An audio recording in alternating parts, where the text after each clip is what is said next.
Hello there. Once again, this is Anton from Antonio Bay, and I've got a couple of comic books today.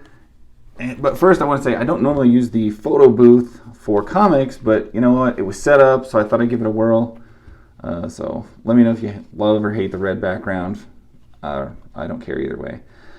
Bought some comics. These are Theown comics, what I understand to be fairly cult title that are very odd. I'm not sure why they would be a cult title. They were a 3-issue limited run from a company called Pyramid Comics.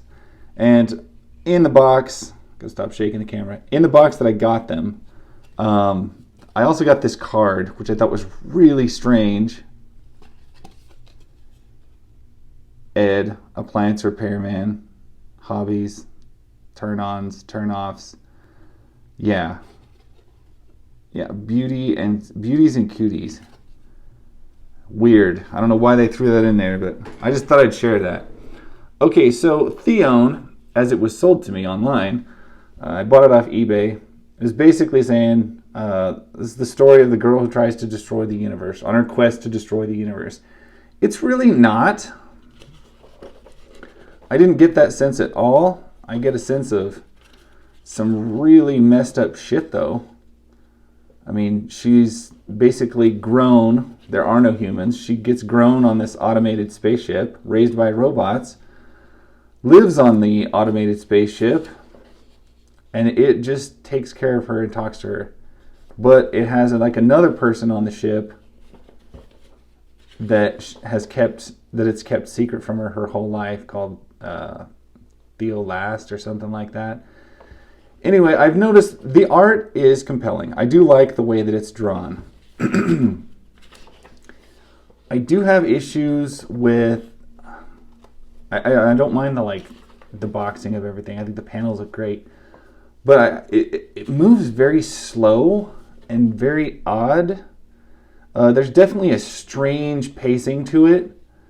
And also, because you're dealing with two humans who have never interacted with any other humans other than themselves, they do tend to talk strangely, or perhaps I just read them strangely.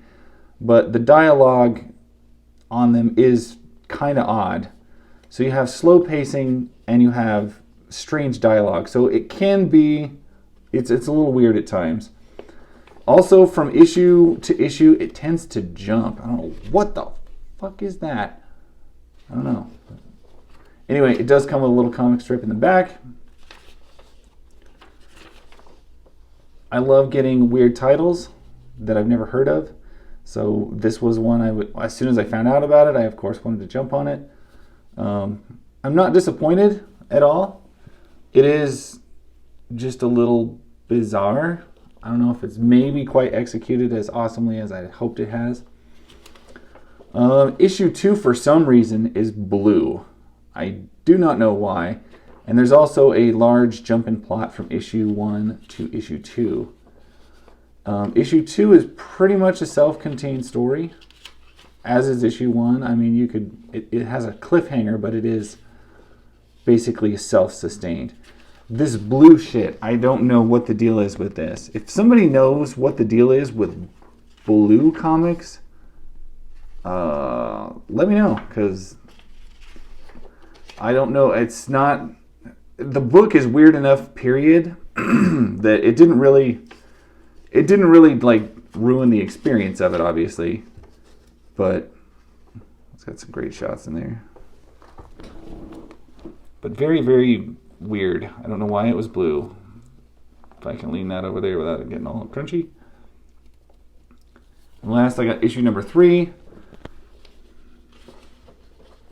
I do think the art maybe has improved a little bit. And you do get like a little bio at the front, which does help kind of place you from where you were in the last issue. You'd think that 3 issues you could pretty much just cover everything. Okay, here's a great example of what I was talking about, pacing. Look at how long this conversation is. Floating head, guy, floating head, floating head, floating head, guy, floating head, lady. This was a very long conversation. And there's a lot of pages like that where, you could have just drawn like an extra word bubble and probably fit all of this in instead of redundant panels.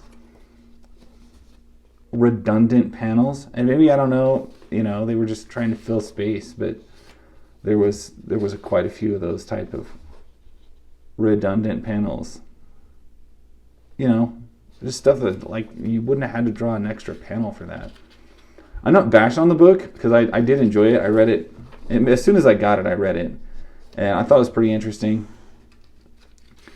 It is not at all about a girl on her quest to destroy the universe, though, as it was advertised. I think mostly, if you asked me to tell you what it was about, I don't even think I could.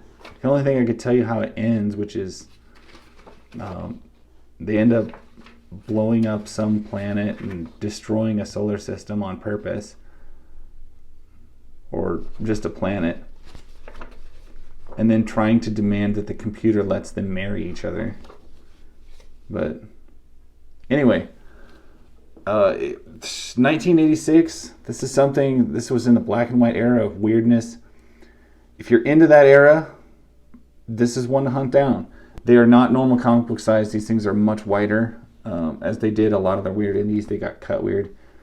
But it is what it is. It's a weird series, and I'm not going to not recommend it. But if you can pick it up on the cheap, the art alone is worth flipping through. And just having a piece of such a bizarre, low-run comic book is probably worth having. I'm into that kind of thing, so maybe you are. Anyway, that's my story. I will catch you guys later.